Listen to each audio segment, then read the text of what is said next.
The material universe works on the principle of relative time. As such, a day of Brahma equals 8.64 billion years by earthly calculation.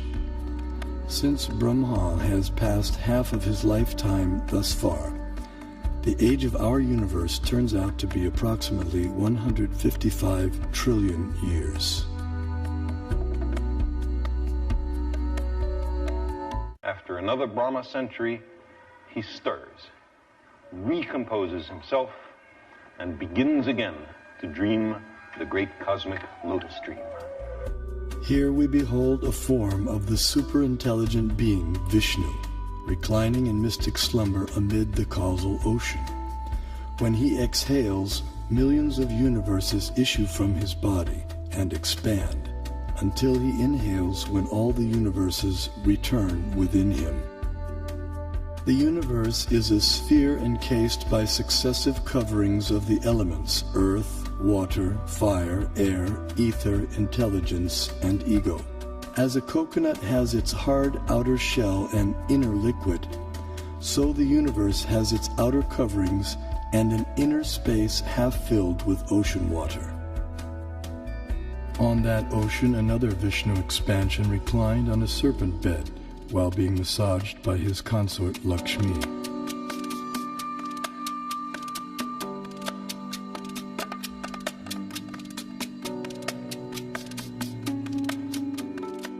From his navel arose a lotus on which Brahma was born. Initially, the universe was pitch dark and Brahma engaged in meditation. Then he was empowered to create the universe. This account of creation may appear fantastic to some, but modern scientific theories also require fantastic leaps of faith to explain the origin of the universe. This is evident from the words of eminent physicist Stephen Hawking. Either we have failed to see 99% of the universe, or we are wrong about how the universe began. Vedic cosmology explains that the universe is made up of 14 vertically arranged planetary systems, or lokas. Each system resembles a galaxy and comprises stars, planets, and other celestial bodies. The topmost planetary system is Satyaloka, the abode of Brahma, which is at a height of 1.87 billion miles above Earth. Below this Satyaloka planetary system is the Tapaloka planetary system, the abode of the ascetics, which is at a height of nearly 1 billion miles above the Earth. Here the ascetics live in a solitary, serene environment conducive for yoga and meditation on transcendence. Their disciplined life of joyous austerity prepares them for returning back to the non-material world.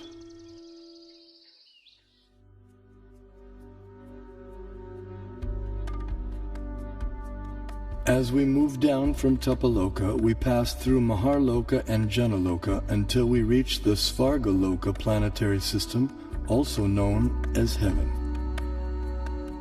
The alignment of heavenly bodies around the pole star was elucidated by Srila Prabhupada in a letter. We can see that at night, the whole planetary system is turning around. And the pole star being the pivot. His planet has its orbit fixed, but the sun is moving up and down, north and south. It is not that we shall accept the theory that the sun is fixed and others are all going around the sun. That is not correct. In talks with leading disciples, Srila Prabhupada compared the revolution of planets and stars to a spectacular rotating chandelier. It's like this chandelier, and so the whole thing is moving. Then he developed this idea of the Temple of the Vedic Planetarium, and how he'd always go like this, dome, dome.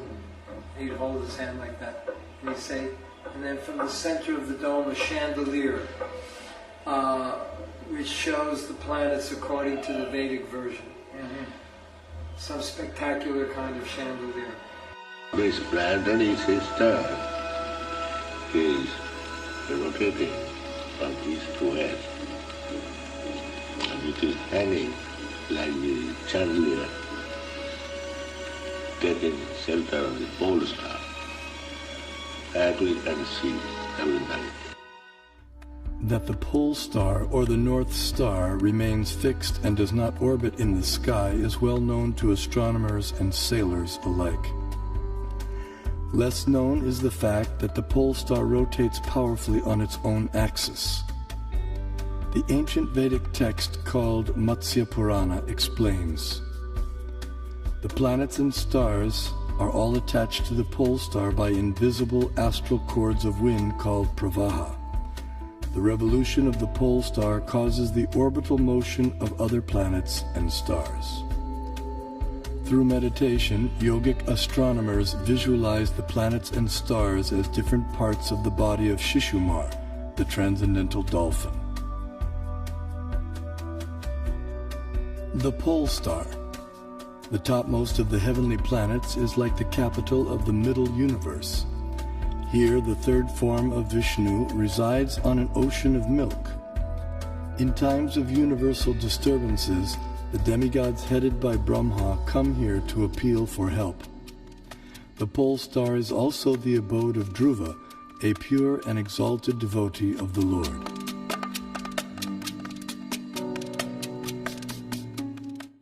Now let's look at the workings of our solar system. The mainstream scientific notion has been to portray the solar system as heliocentric or sun-centered. In the Vedic geocentric model, the sun, planets, and constellations revolve around the Earth in an approximately 24-hour period. What may surprise many is that a geocentric or Earth-centered model is also capable of explaining the cosmic phenomenon with equal if not better accuracy, as is confirmed by many eminent scientists. Either CS could be used with equal justification. The two sentences, the sun is at rest and the earth moves, or the sun moves and the earth is at rest, would simply mean two different conventions concerning two different CS. We know that the difference between a heliocentric theory and a geocentric theory is one of relative motion only, and that such a difference has no physical significance. Obviously, it matters little if we think of the earth as turning about on its axis, or if we view it at rest while the fixed stars revolve around it. Geometrically, these are exactly the same case of a relative rotation of the earth and the fixed stars with respect to one another. Although the heliocentric model has been widely propagated, it has never been proven. There is no planetary observation by which we on Earth can prove that the Earth is moving in an orbit around the Sun. Mathematically, there is nothing wrong in this system because we are observing from the Earth and it is the relative motion that really matters.